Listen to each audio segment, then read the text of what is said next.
A bailiff slammed the iron seal onto the parchment as the condemned man was marched to the post. Fear sat in the front row of the crowd. The magistrate felt it under his gloves and measured the distance between the seal and the man.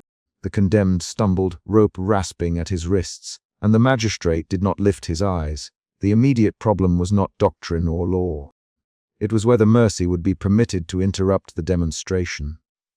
The magistrate had the seal ring pressed to his thumb. He breathed once, slow and regulated, then pushed the metal down until the wax split. The clerk beside him stacked the papers. Ledger pages, a torn invoice, a petition stamped and refused. The magistrate's hand did not shake. Around him, citizens shifted, some with mouths open, others with folded arms that felt like small shields against the state. The scholar watched from the antechamber, fingers ink-stained, and nodded when the seal took the wax. Fear is the reason they brought him out. That word fear entered conversation in a dozen hurried ways before noon. The scholar had said earlier that fear binds a city the way iron binds a chain. Visible, painful, and plain. The magistrate repeated the word in his head as he stepped forward to pronounce the decree. He would not name pity. He would not allow mercy to fracture the order he kept in practice and in threat. A woman in the crowd pushed forward and called a name. "Wait!" she shouted. Her voice cut past the clinking of chains. "Who stands accused?" The magistrate replied only with a crisp, procedural phrase. "Treason by collusion," and the clerk read the charges aloud. The condemned kept his jaw tight. The bailiff tightened his grip on the rope. The crowd listened to the dry list. Stolen grain, false witness, shelter offered to insurgents. No one asked why the ledger entry had been fabricated. After the seal, the magistrate lifted his face. "Let it be known," he said, voice even, "no clemency will be granted in cases of public subversion. Order must not be trifled with." His words fell like a stone into the square. They made ripples through the gathered faces. The scholar watched the ripple and marked the reaction. He had argued for this. He had brought the ledger. In the magistrate's private chamber, the scholar laid out proof. "Look," the scholar, lifting a brittle page, "a ledger entry here, an eyewitness who will testify there. We break one rebellion with punishment, we prevent 10 more." The scholar's tone was measured, not loud. The magistrate nodded. The scholar added, tapping the ledger as if to draw the title into the law itself. The junior officer, who had pushed a dissenting question earlier, remained silent in the doorway. He watched the scholar with a face that held a different calculation, hesitation edged in his mouth. The scholar's evidence was precise. Dates, names, the times of gatherings, irregular shipments logged as charity. He had worked the papers until the ink on his fingers matched the ink on his mind. When mercy came before, they called it weakness. The scholar, when mercy came, they opened doors that were never shut again. People shelter traitors in small houses. That shelter grows. His voice had assumed the tone of an experimenter pointing to data. The magistrate looked at the pages, then at the scholar, then back at the ledger. He felt a subtle shift inside him, doubt arriving as an even, cold pressure. Outside, a bailiff who had once shown a softer look toward the condemned slipped a folded scrap into his palm. He moved with the practiced economy of someone hiding an act of pity. The condemned's lips tried to form a prayer, then a name, and the bailiff's jaw tightened. The sergeant saw the movement. He intercepted the bailiff at the corridor and crushed the scrap between his fingers until the parchment was unreadable. The sergeant crushed it because orders were carved into his bone. The bailiff's shoulders bowed as if relieved and ashamed at once. At midday, the scholar convened a small meeting in the council chamber. He unrolled more documents and used them like instruments. "A ledger here, a witness statement there," the scholar, one councillor, said. "If we allow indulgence now, they will learn to press, to test us." The councillors nodded as if they agreed to a liturgy. The scholar paced a table, tapping the ink, stained fingers of his right hand against the wood. He spoke in short statements now, letting his logic stack neatly. "We have the grain movements here. The nights the gates were held open," said the scholar. "We have the names. We show a pattern, the magistrate. If we demonstrate consequence, we reclaim the narrative of what is punishable." A councillor named Havel muttered, "Our markets will not be raided if they fear the law." The scholar's eyes narrowed. He saw fear as a tool he had proved in theory. The magistrate saw it as an instrument he must wield. The junior officer, Thomas, asked one small question aloud. And if the ledger is false? The room's air stiffened. The scholar's hand rested on the ledger, as if steadying a hypothesis. For a few hours, the argument remained a battle of documents and hard-faced logic. Then the survivor arrived. He was brought in secretly to the scholar's study at night by a whispering bailiff who believed in telling truth to the right ears. The survivor's face held raw impressions: cigarette burns on his forearm, a missing tooth, a scar crossing his eyebrow. He did not speak like an accused man. He spoke like someone who had watched punishments turn neighbors into conspirators. The survivor, the scholar, as he closed the door, "Speak plainly." "They beat my brother for a small debt," the survivor said. "They took him at dawn. It was for the public good." After that, men who would have been neighbors met quietly in barns. They did not speak of justice. They spoke of escape. The survivor named streets, named inns, described meetings in exact corners and the smell of wet hay. The scholar's hand tightened on the quill. The scholar had expected numbers. He had not expected the smell of hay in memory. This shifted the scholar's inner balance from certainty toward unease. The scholar read the survivor's description against his ledger and found mismatches. There were payments listed that did not exist, names of men who could not have been at certain places because of other records. The scholar's logic encountered contradiction. He adjusted, slowly, with the awkwardness of a thinker forced to change a hypothesis. He, the survivor, who supplied the names. The survivor pointed to a man in the market, a small, time scribe who had been seen with the magistrate's assistant. He wrote what they needed, the survivor said. A month earlier, the magistrate had walked the square and watched a small riot break up because one man feared punishment. That memory anchored him to the belief that tight punishment prevented larger unrest. Now the survivor spoke of hidden consequences. Men who had once been loyal now plotting quietly, trade networks rerouted, families leaning toward anonymity. The scholar felt a different pressure.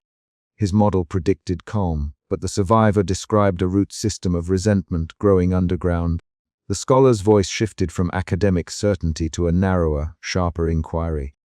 Back in the great hall at dusk, the condemned was brought before the council as part of a formal display. The hall smelled of tallow and old wood. The crowd pressed against long benches. Some faces were set in anger, others in curiosity. The condemned looked smaller than the ledger entries suggested. He carried the rope burns on his wrists like a visible argument. When given a chance, he spoke a few words that the magistrate had not expected. "The condemned," he said. "I was given a name by men who wanted me gone. I was not there when the accusation was said to have happened." His voice was thin at first and then steadier. He lifted his chin and named a clerk who had signed the ledger and a delivery that was logged on a night when the clerk had been in the tavern. The crowd murmured. The condemned, a councillor, hissed. "We have witness statements." The condemned spat, a single fact. The clerk's handwriting did not match the invoices taken from his satchel. He slid one of the confiscated invoices across the table until it sat in front of the magistrate like a small, disruptive object. The magistrate, the condemned, addressing the man directly. "You will punish a man for words someone brought you to hear." The magistrate's jaw tightened. "The magistrate," he replied, "this is not a time for theatrics. We have order to preserve." The scholar's hand went to his spectacles. He adjusted them, looked down at the ledger, then at the invoice. The crowd leaned forward. The room became a hing, a place where a small motion might swing outcomes. Behind that hing, a junior clerk, who had been the bailiff earlier and had shown a sympathetic face to the condemned, stood and said in a small voice, "I handled that invoice. It was not ours to record. I thought it was cleared." The clerk's admission was a crack in the ledger's authority. Some councillors laughed it off. Others stared. "Councillor Havel, you risk the city for sentiment." The clerk replied, "I risk my neck telling the truth." The exchange pulled a new line through the room. Evidence versus loyalty. The scholar rose then and delivered a short, cutting sequence of questions: who signed, who witnessed, who profited. He kept the questions blunt. The magistrate answered in small, formal sentences that gave nothing away. "The magistrate," he said, "I rule according to what is sworn herein." The condemned's glance flicked to the magistrate's iron seal ring, and then to the scholar. The council chamber's light was a single candle that guttered in drafts. Hands cast distinct shadows across the ledger pages. At the crucial moment, a witness was produced who had been hidden earlier. A clerk's assistant named Mara who worked under the same desk as the signing clerk. She had paper under her fingernails and dry ink on her sleeves. "Mara," she said to the counsel, "I watched the clerk take money to write what they wanted. He made the ledger say rebellion. He made the ledger say treason so a friend could be removed." Her voice was sharp and factual. She named the friend. Alden, a man who had once sent grain to a village that later protested a tax. The crowd reacted with a broken chorus of gasps and mutters. The scholar's eyes widened. He turned to the magistrate. "The scholar," he said, "this ledger is corrupted." The magistrate's expression hardened but did not break. "The magistrate," he replied, "corruption does not excuse the lack of enforcement. If we allow every accusation to halt punishment, we cease to enforce the law." The exchange became a wedge. The scholar faltered between the ledger's scientific, sounding proof and now the human testimony of Mara and the survivor. His voice changed. Doubt moved into anger. The room split visibly. A cluster of councillors who had supported punitive measures shifted away from the magistrate's side. Their faces showed the calculation of self-preservation now. Some left the benches quietly and did not return. The scholar stepped closer to the magistrate and spoke in a low voice. "We will be accomplices if you punish an innocent." The magistrate's reply was a single, clipped sentence. "I will not trade order for moral doubt." The scholar, "Then you leave the law hollow." Their words landed like strikes. For a beat, the magistrate paused with the iron seal in his hand. The seal's cold metal felt like a weight that could tilt the city. He held it above the parchment and then forced himself to press. He pronounced the sentence aloud with the formal cadence of a man who had practiced this declaration until it stripped mercy from the phrasing. "The magistrate," he said, "this court finds the accused guilty and sentences him to public chastisement and removal from his status. Let the punishment proceed." The crowd surged, some shouting, some sobbing. The magistrate's choice had been made in public.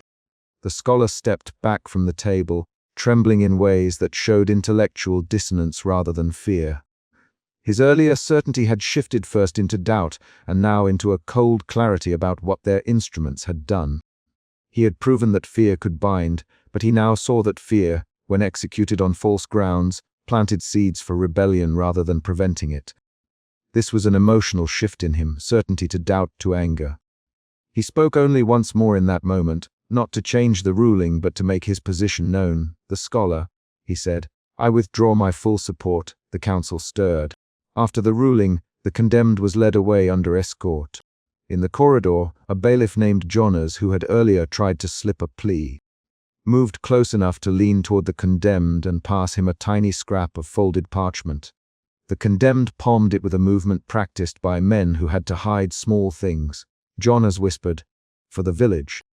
"For the ones you cared for." The condemned looked at him, then at the scrap, and then tucked it inside his tunic. The sergeant watching nearby saw the action but did not stop it. His face did not change. The night after, in the magistrate's office, the junior officer Thomas returned to ask one last question. "The magistrate," he said, "what if the punishment fans more hatred?" The magistrate looked at Thomas as if assessing a worn tool. "The magistrate," he said, "then we will deal with it in turn." Thomas's shoulders dropped. He had expected a moral answer and received instead another mechanical intention. Thomas left the office, carrying the sound of the magistrate's certainty like a burden. A small, raw shift had begun among the townspeople. A woman who had watched her brother taken whispered to a neighbor about the ledger's handwriting. A merchant who had sat on the bench refused to sign for taxes the next week. The scholar saw these aftereffects in the days that followed and made notes. He wrote them down as if cataloging evidence that would someday prove his new theory, that punishment could ferment rebellion when misapplied. He had moved from arguing fear's utility to recording fear's corrosive consequences. 3 nights after the ruling, the condemned was led beneath a thin moon to the wooden post. His hands left raw lines in the rope. The magistrate observed from the edge, the iron seal ring catching candlelight as if it offered a signal. The condemned, when given a last chance to speak, called the magistrate by name and said, "You were warned about the ledger. You chose order over truth." The magistrate did not flinch. His reply was neutral, a sentence of law rather than feeling.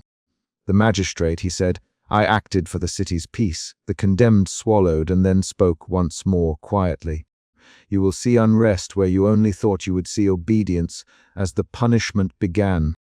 The condemned moved his hand under the rope and passed something small into the gloved hand of a sympathetic bailiff who had stayed in the crowd. The bailiff's fingers closed around the scrap, a folded note with one line written tightly across it. The bailiff read the single line, then slid the paper into his palm and folded his fingers to hide it.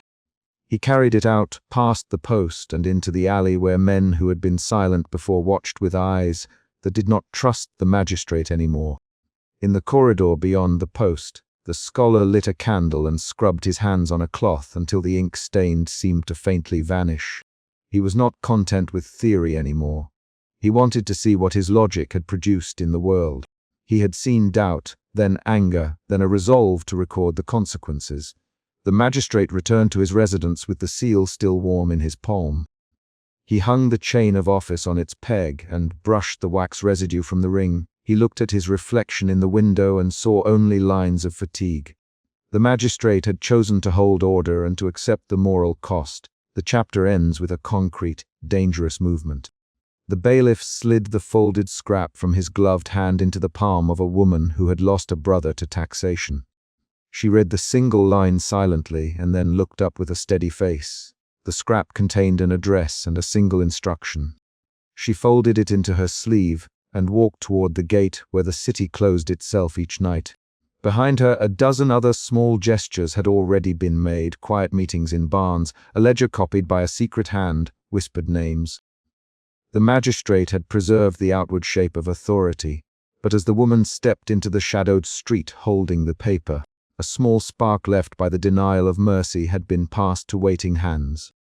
The scholar read the proclamation aloud, and the magistrate stepped forward to deny the pardon. Fear moved like a visible thing through the crowd. A woman tightened her shawl, a child pressed behind a merchant's stall, and men who had laughed before fell silent. Fear is the thread that ties what happens next to the magistrate's purpose. He measures it by the distance between his boots and the condemned man's feet. The crowd already remembered the bailiff's iron seal from the last clerical hour. A bailiff who had slammed the iron seal onto the parchment as the condemned man had been marched past the days. And that memory unsettled every supplicant who would ask for mercy today. The scholar continued without pause. Leniency invites contagion, he announced, holding a folded scroll so the edges trembled. His voice was thin, careful. He wanted the words to be noticed, not pitied. The magistrate unclasped his heavy chain of office, turned the iron seal on his finger so the dim gold caught the sun, and nodded once. The condemned stumbled when the bailiff dragged him into view. Rope rasped against raw wrists. The condemned stared at the magistrate and did not beg. This opening confrontation sets the stakes, mercy or spectacle. The magistrate wants order at any cost.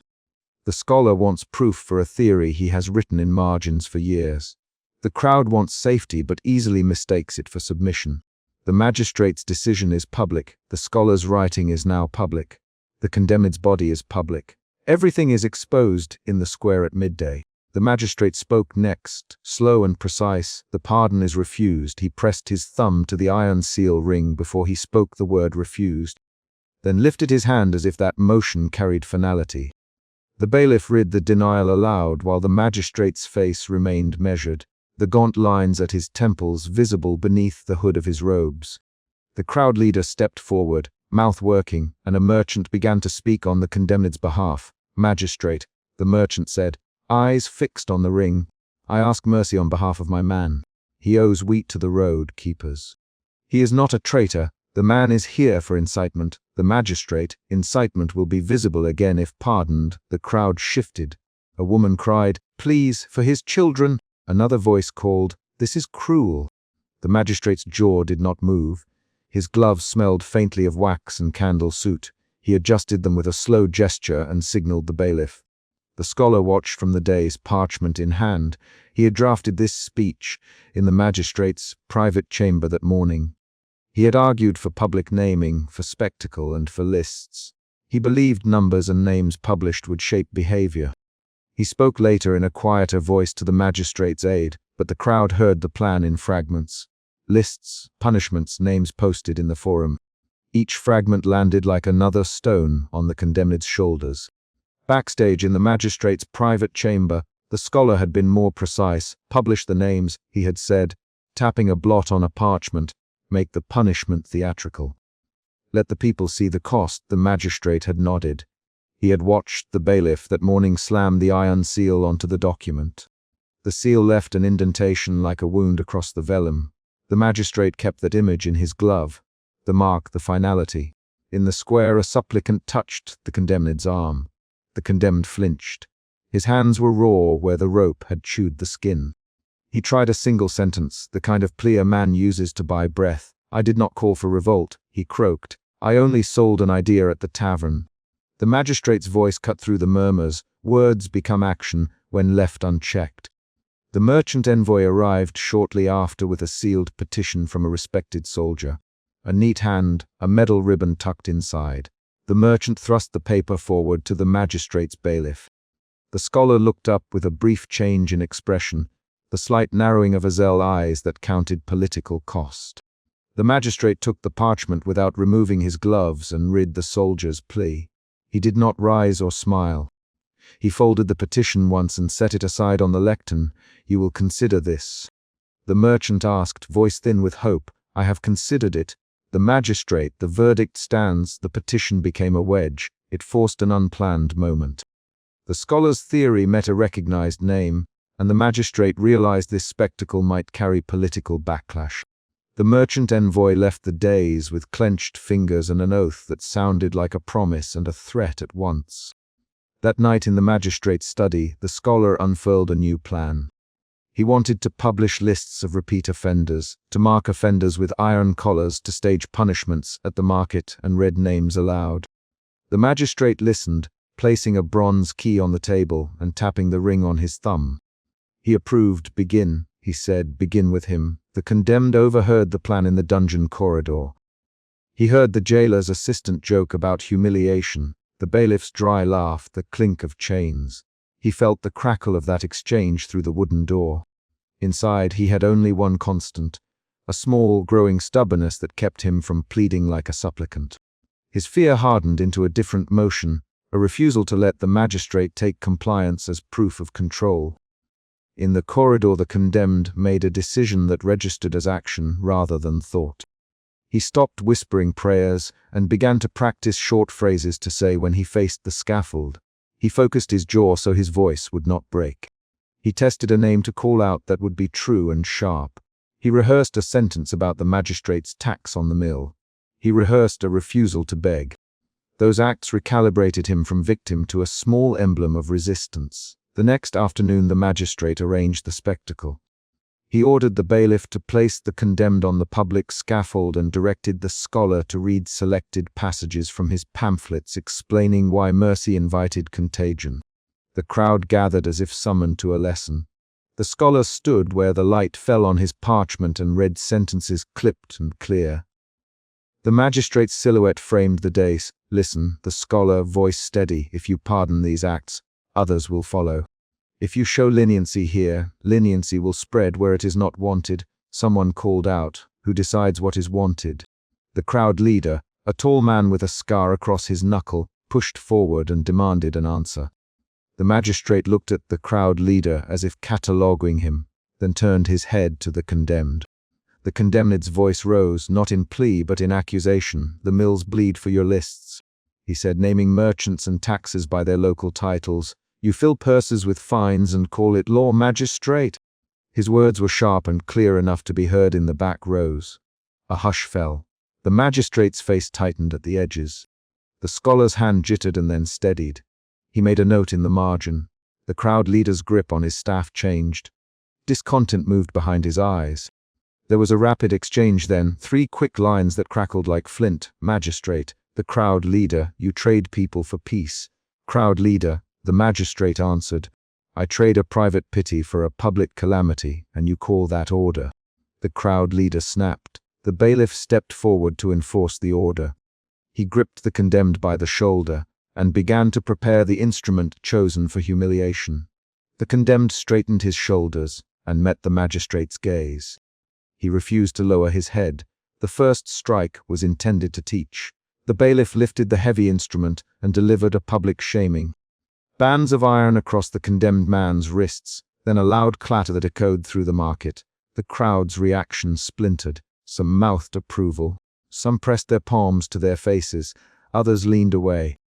In the moment of enforcement, the condemned reached into his memory and named a merchant whose ledgers were false.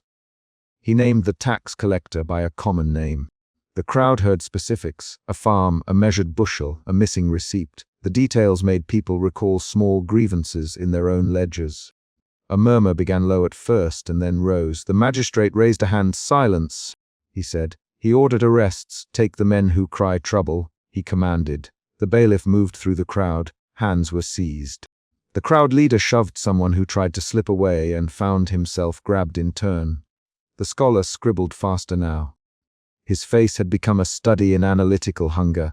He whispered to the magistrate, "This confirms it. See how the threat spreads." The magistrate's reply was a clipped nod. "Record names. Post them at dawn." Yet above the clamour, the condemned's refusal had produced a different spread. Whispered alliances forming in alleys, shopkeepers muttering about fines, servants exchanging looks. The spectacle had not only enforced submission. It had also seeded small acts of covert resistance. A woman in a doorway mouthed a merchant's name to another. A mason slipped a note into a pocket as he passed the plaza. That night the scholar annotated his folios by candlelight. He circled phrases, underlined incidents, and wrote numbers. He felt a shift from theoretical proof to a statistical hunger: names, counts, repeated offenses. He had wanted data. The magistrate had delivered theta. He tasted confirmation as though it were a small triumph. The magistrate, however, moved to consolidate. He ordered the bailiff to round up named men, to widen the net. He directed the keys to be used on a darker set of cells beneath the fortress. He wrote in his measured hand a list of names that would be posted at dawn: repeat offenders, known agitators, and those who had spoken aloud in the square. In the dungeon, the condemned was taken on a cart.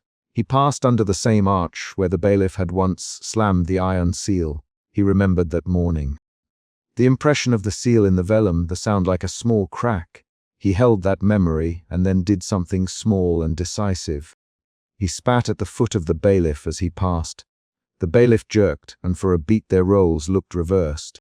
That small rebellion caused a chain reaction of micro-events across the city. A soldier who had signed a petition the day before stopped at a tavern and asked the barkeep if he had seen the lists. A schoolteacher closed his shutters early and taught a line from an outlawed pamphlet in whispers. Two laborers met in the alley and traded a scrap of paper that might be a name or might be only a sentence to read aloud when necessary. The scholar recorded these movements with a detached satisfaction that bordered on coldness. He wrote, "Contagion confirms containment," and then drew a line through the sentence, as if testing whether his words could be made more precise. The magistrate took the list and pinned it beneath his iron seal.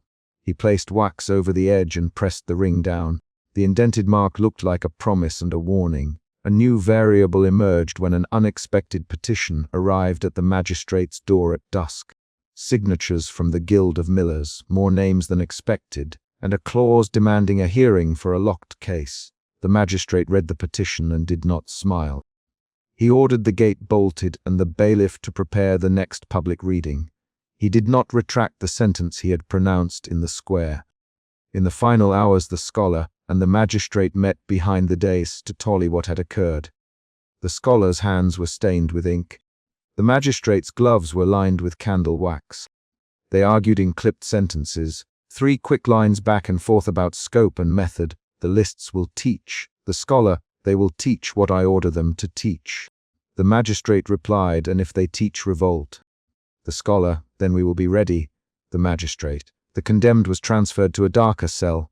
His wrists bore fresh indignities.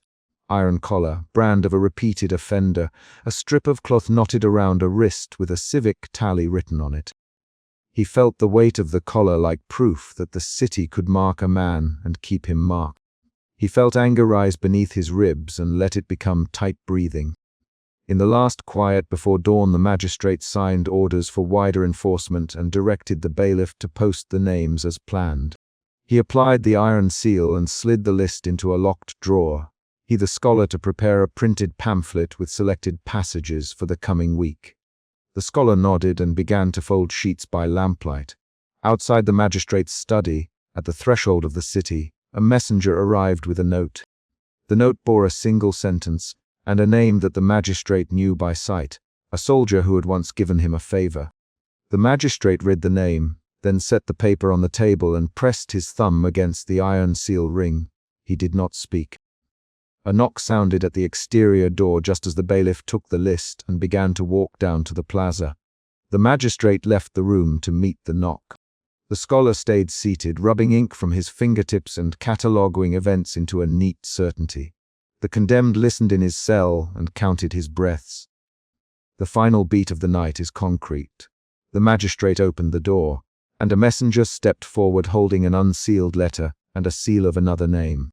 The magistrate did not close the door behind him. He took the letter and put it aside where the iron seal might touch it. The bailiff crossed the threshold with the posted list in hand, ready to begin the morning's exhibition. The city would wake to names and to the sight of a man bound to a post. The magistrate had ordered the lesson. The scholar had recorded the data. The condemned had refused to beg. The street would now hold the consequences. Emotion shifts threaded this chapter. Suspicion sharpened into a practical fear that guided the magistrate's choices. The crowd's fear flickered into anger after the condemned named corrupt practices. Then that anger moved toward furtive resistance in small acts across the city. Each shift appears in actions: the merchant envoy's petition, the condemned's refusal, the bailiff's arrests, not as mere statement, but as movement that forces decisions. By the chapter's end, the immediate spectacle had resolved into a procedure. The magistrate had confirmed a doctrine by action. The scholar had recorded confirmation. The condemned had been moved to a darker cell. Military names had been noted. And a knock at the door introduced a new political variable. The city would count names at dawn, and the next day's lesson would either steady authority or widen the fault line that had begun where a man refused to lower his head. The chapter closes on that knock and the list carried by the bailiff. Concrete motions that tie the spectacle to policy and leave the reader with the sense that the calculus of fear has a price in both obedience and quiet, spreading resistance. They dragged him through the market before dawn. The bailiff shouted the refusal of clemency, the iron collar bit against his throat, and the magistrate watched the condemned's shoulders strike the cart axle and did not look away. Fear is the engine of the morning. Merchants locked shutters, a child clutched a mother's sleeve, and the magistrate counted the distance between the man and the post as if measuring a proof. That fear shaped every choice he made that day and set the stage for the decisions in the private chamber that followed. The crowd gathered along the cobbles because the magistrate had wanted them to gather. He had ordered a public demonstration, a denial in daylight to show what happened to those who crossed order. The magistrate had felt the same fear in his bones when the bailiff had brought the sealed parchment 2 mornings earlier and the iron seal had left a fresh black ring on the wax. He kept the ring in mind the way others keep a prayer, an instrument to be used. He touched his seal ring now through gloves and kept his jaw closed. The condemned stumbled when the cart reached the market. Rope rasped across raw wrists. He tried to lift his chin and a bailiff pushed him down. The crowd made a thin channel along the stalls. A woman by the vegetable stand pointed at the rope burns on the condemned's wrists and said something small, sharp. The magistrate saw her finger and understood the risk. If sympathy spread, his demonstration would collapse. He did not want merely to punish one man. He wanted the spectacle to translate into rules. A visible arithmetic where severity counted more than mercy. That is why the scholar's ledger mattered. The magistrate remembered the ledger from the scholar's study. He remembered the slipped petition folded into the ledger and the scholar saying, "See the pattern, pardon followed by dispute, leniency spilling into riot." The magistrate had nodded then. He had thought the numbers finished the conversation. They took the condemned to the post and bound him. The crowd moved closer on its own. A nearby merchant, Thomas, leaned from behind crates and whispered, "The man saved my boy last winter." The magistrate heard the words as an interruption to the design. He stepped forward and commanded silence in a voice that left no room for argument. Then the magistrate directed the bailiffs to tighten the collar until the metal grazed flesh, to show what leniency withheld. Inside a private chamber before dawn, the magistrate and the scholar had finalized the day's demonstration. The scholar spread the ledger across a candle, dark table, and tapped entries with a careful finger. The sequence repeats: the scholar, pardon, then small insurrections. Pardon, then a thief emboldened. Pardon, then the merchant's stall overturned. The numbers are not kind. The scholar's spectacles caught wax light. He spoke with the rhythm of someone who had practiced argument until the shape of it felt inevitable. If you show weakness, the magistrate, holding the iron seal between gloved fingers, others will test the edge. They will push until the edge gives. Statistically, the scholar, your hand must close. He slid an explanation across the table. A small slip of paper folded into the ledger, a petition from an elder whose signature the scholar insisted proved the pattern. His plea failed. Peasants pressed. Disorder followed. Mercy breeds expectation. Expectation becomes revolt. The magistrate watched the scholar adjust his spectacles. The scholar's hands trembled minutely and then did not tremble. Fear remained a private fact for both men. Each believed it justified severe measures. The scholar wanted to prove a theory. The magistrate wanted the streets to hold. Together they drew up the demonstration like an engineer sketching a bridge. Outside, the crowd's murmur turned when an elder pushed forward from the back. The elder's voice was thin with age and steady in a way that cut through the magistrate's ordered steps. "Stop," the elder called. And people leaned in because elders carried authority in that town. He lifted one hand and pointed at the condemned's forearm. "I know that mark. He drove off raiders from my farm last harvest. He saved my boy's harvest wagon. He is no thief." There was a ripple in the crowd. A woman clutched a shawl, a stall owner cursed under his breath, and a child pressed against a merchant's legs. The magistrate felt something shift when the woman's finger had named a memory. The demonstration depended on a plain narrative. Villain presented, order restored, caution instilled. Testimony had broken that narrative. The magistrate walked to the foot of the post. He addressed the elder with a low, measured voice. "You will forgive me, elder, but the law must be seen to act. The law must be known to be firm. The law does not carve justice from rumor," the elder replied, voice steady enough to stagger the magistrate for a half beat. "The law sits on facts. Look at his hands. Look at the scar from when he swung himself into the river to pull the miller from the wheel. You mean to punish an honest man to teach others fear? That will teach fear of you, not of disorder." A merchant named Thomas shouted. "Thomas says he brought grain in the winter when mine was lost." Then Thomas stepped forward, face red, and struck a bailiff who had just tightened the rope. The bailiff swung back. A blow landed. Suddenly, a guard fell, blood on the cobbles. The crowd surged. The magistrate had planned a demonstration. He had not planned the blow. The scholar's ledger had promised a clean correlation, but human bodies do not obey ledger lines when someone strikes back. The market fractured into shouts. The magistrate barked orders. Guards moved. The magistrate's voice hardened into a command that did not ask. A rapid back and forth began between the magistrate and the scholar in the magistrate's mind, and then aloud when they found themselves together in the square. "Order!" The magistrate snapped. "Seal them," he said, naming specific men. He pointed to 3 bailiffs. "Bring them in." "No," the scholar quickly. "Do not. If you turn the crowd, it confirms the pattern. If you kill a man now, the ledger shows suppression, not prevention. The ledger shows one action preventing 10. We must not appear to panic. You would have me stand idle while they kill a guard. The magistrate, you must choose what you will be remembered for." The scholar, voice compressed with urgency. "We need a measured example, not a massacre. Let the law do its work." A merchant swung again. A child started to cry. Thomas barked. "He hit my friend!" He lunged. Several men closed around him. The magistrate gave the command to the guards to use the iron cudgels. The first blow landed on a man's shoulder.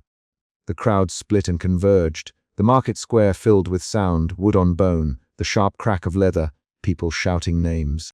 The riot and fracture beat was the chapter's peak, and the scholar understood then that his numbers had misread the human variable. He grabbed the magistrate's sleeve and hissed, "We cannot fall into chaos. If the people see you hesitate, if they see the law yield, this town will not submit, then hold it, the magistrate." And his voice dropped into the level of command he had used when the bailiff first slammed the iron seal, "Hold it, or I will." The guards moved with orders the magistrate made aloud. They pushed into the crowd, they beat at hands that pulled at ropes, they dragged people by collars. Blood spread across the cobbles like spilled ink.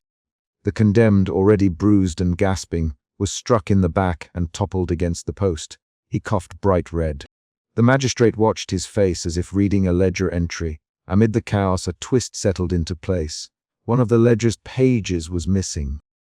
The scholar had produced the petition earlier as proof. Now, in the press of bodies and the scatter of shouted names, Thomas, the merchant who had struck the bailiff, was found with a folded scrap of paper in his hand. Thomas, he had picked it up near the study where the scholar met him weeks before. He pressed the paper to the magistrate. The elder's signature was there, but the petition's wording had been tightened, sharpened by extra lines in the scholar's handwriting. "Thomas, I found this under the stalls this morning, Father Magistrate." It looked important. The magistrate took the scrap and saw the scholar's neat strokes in the margin. The signature matched the elder's, but the sentences that linked pardon to revolt had been inserted in the scholar's ink. The magistrate's fingers did not tremble when he folded the paper back, but his face did not remain still. The scholar's voice hit him, small and brittle. "I altered phrasing to test. You altered it." The magistrate. The words left him slow, the way a man counts coins, and the crowd's noise rubbed at the edges of his control. "You forged argument to secure order." The scholar's face went pale in the wax light. "I did it to save lives later," he said. "If we had mercy now, more would die. I thought if you saw the pattern in plain words, you thought you'd write fate for us." The magistrate. The scholar's hand fell to the ledger. "I thought the calculation would be clearer. I thought numbers would make the choice simple." This was the chapter's cliffhanger. The magistrate held the forged slip and had a single choice in a second full of market sound. Expose the scholar and admit his administration had rested on falsified proof, or conceal the forgery and complete the demonstration the scholar had engineered. Either choice altered the town's calculus. The magistrate's silence lasted long enough for a child to cry out, and in that pause Thomas pushed forward and said, "Thomas says the old man vouched for this man." Thomas saw him pull a boy from the river. An elder named Bernard stepped up then, hands empty. He had the mark of authority in the market, because he had worked the mills for 30 years. Bernard's voice did a different kind of counting. "Magistrate, look at your own ledger. If the scholar has written words for you, what else is written in your name? If you instruct fear by false proof, you teach us to fear you, not law. We will learn to hate the hand that forgives lies." The scholar stammered. He met the magistrate's eyes with a look like a man realizing a theorem had cracked under real pressure. "Bernard," he said, naming him, his voice soft. "Bernard, I did it to make the pattern visible. You acted without consent. Bernard, you put a man's life on one paper." The magistrate's fingers closed around the forged slip until the wax creased. He felt something shift in his chest that was not merely the mechanical fear he'd counted earlier. The town saw him hesitate. The scholar's argument dissolved into sound. Then the magistrate made an action that resolved the immediate choice.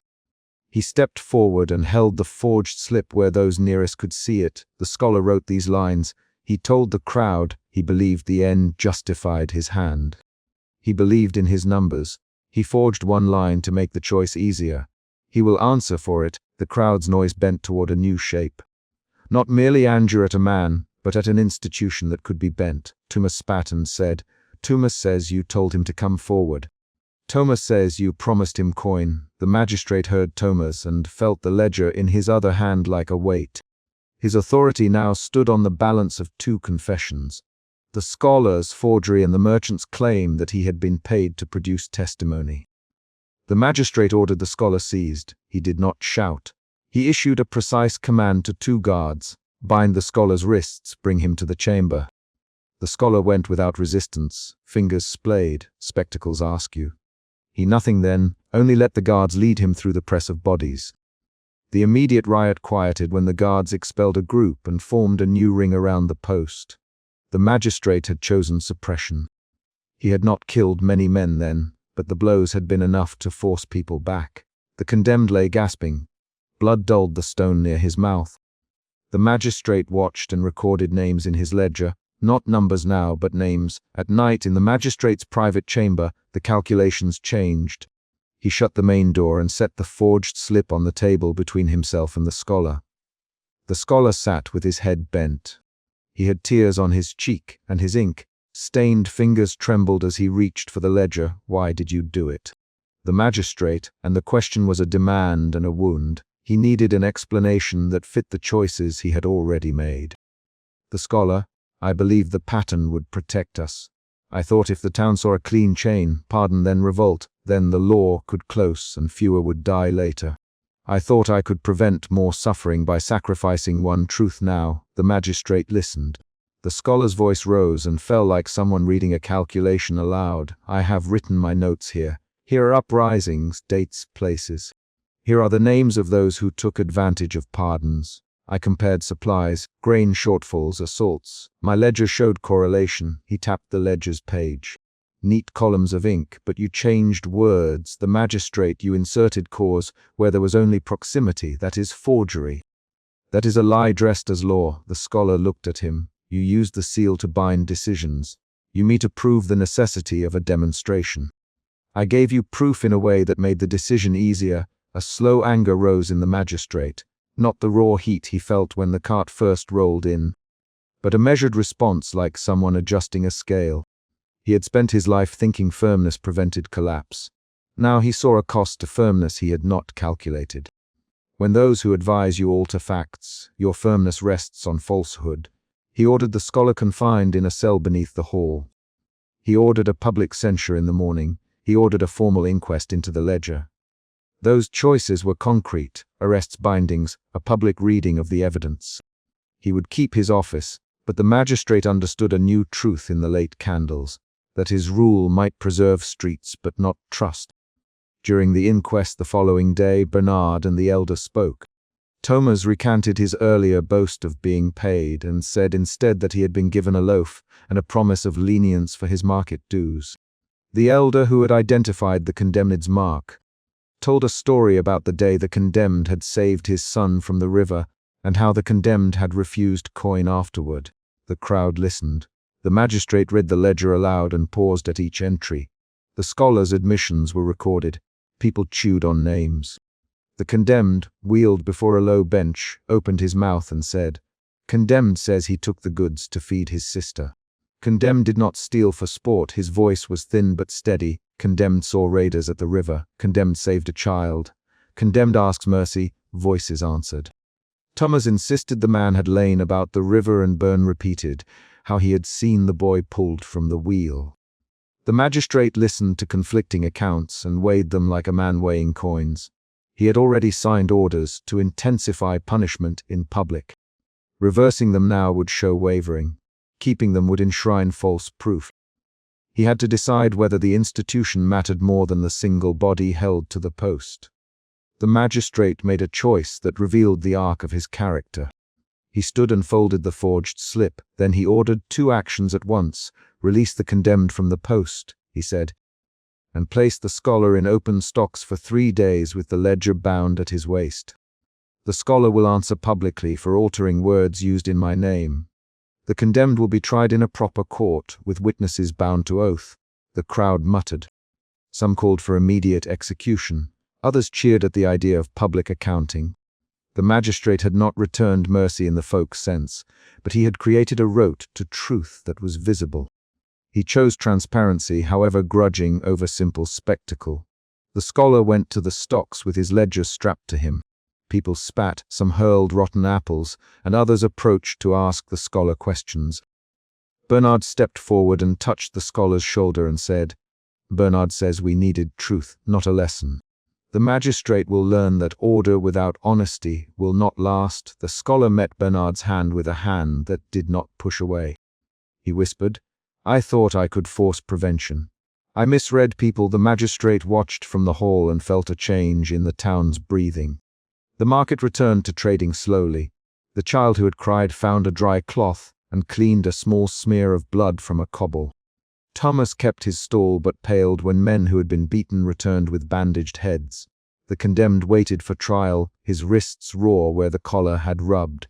The magistrate recorded names again, but this time placed them into the ledger differently. Not only who had broken law, but who had missiled it. At the end of the day, the magistrate sat alone with the ledger and the iron seal. He had achieved temporary stability by force, but he had also set in motion a public accounting of facts. The scholar's theory had not been entirely wrong. The magistrate had seen disorder when restrictions loosened. But the path chosen to prove it had been corrupted by a moral shortcut. The magistrate's ledger now contained a new line. Falsified evidence had broken the clean link between action and outcome. He lifted the seal and pressed it into wax, making a new impression on a new order that called for hearings, for sworn statements, for public records. The seal left a black ring on the wax that would harden, visible to anyone who wanted to see what had been done. He did not celebrate. He did not write a long justification. He ordered a clerk to prepare the list of witnesses for a proper trial. The final morning arrived with the market quieter and with people moving with a watchfulness that was no longer only fear.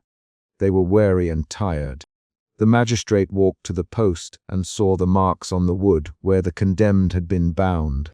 A bailiff who had struck a man earlier came up and said, "Bailiff says he will answer for striking, magistrate." The magistrate nodded and wrote it down.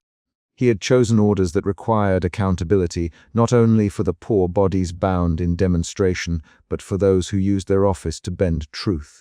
The condemned was led into the hall for a formal trial. Bernard the elder, Thomas, and several merchants gave testimony. The scholar remained in the stocks for a day longer to let the town's judgment settle. Under oath, witnesses repeated the elder's story about the river. Thomas adjusted his earlier accusation and said, "Thomas says he saw the man pull a boy from the wheel. Thomas took bread for speaking up before. Thomas regrets the strike." The magistrate observed, made notes, and then made a ruling based on a combination of testimony and the evidence now publicly available. He pronounced a sentence that combined penalty and service.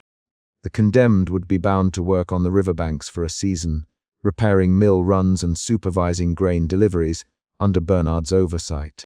He would be fined, coin taken from his future labor, and given back a place under watch. The scholar would be barred from advising without oversight, and required to help compile public records for a year. The bailiff who had struck a man was fined and publicly reprimanded. The merchant Thomas would be held to a restitution plan for the guard's family. The magistrate insisted on public minutes of the trial and ordered them posted at market and hall. The magistrate had chosen a settlement meant to reweave the town's damaged trust with concrete obligations rather than broad speeches. He had refused a showy demonstration of ultimate cruelty. The town did not celebrate like a city saved. Instead, it returned to business with a new wariness. Some men cursed under their breath, others shook hands, the condemned walked with a limp, and an iron collar removed. Bernard clasped the condemned's shoulder and said, "Bernard says you walk with us now. Do not take the money that will be given. Use your hands." The condemned nodded, and for the first time in the chapter, let a thin smile cross his lips. Late in the evening, the magistrate sat alone and wrote a new note at the end of his ledger. He wrote the names of those who had been beaten, those who had struck, those who had lied, and those who had told truth under fear. He underlined the forged slip and placed it in a folded paper behind the ledger's index. He did not pound the seal in triumph. He pressed it once. Outside the hall, a new kind of sound moved across cobbles. Traders closing shutters, a child laughing in a distance, a cart creaking as it rolled past the quieted market. The magistrate closed the book and extinguished the candle. He left the office and walked toward the bedchamber, but as he reached the corridor, a knock sounded at the main door. He paused with his hand on the latch. The knock was swift, firm. Someone announced a name that would force him to act again. He opened the door to see Bernard standing on the threshold, rain on his shoulders, ledger dust on his boots. Bernard says we found more notes in the scholar's satchel. Bernard asks you to read them tomorrow with witnesses." The magistrate looked at Bernard and at the rain, splattered road. He closed the door behind them and set the ledger on the table, pages fanned and waiting. He heard Bernard's footsteps fade down the hall and felt the iron seal warm in his palm. He set it down and, for the first time that week, did not touch it. The magistrate had preserved order, but the costs sat in ink and broken wrists. He would tally names in the morning. For now he would let the ledger cool. Outside, the town kept counting its losses. Inside, the magistrate kept counting names. The law had demanded a lesson and received one of its own. The scholar had sought to make mercy dangerous on paper. The town had proved that falsifying truth did more damage than any pardon. The final action in the chapter was small and concrete. The magistrate locked the ledger, marked an appointment for witnesses at first light, and laid out a clean sheet of paper. The next day he would open a new record, and the choices of the morning would have their accounting in ink.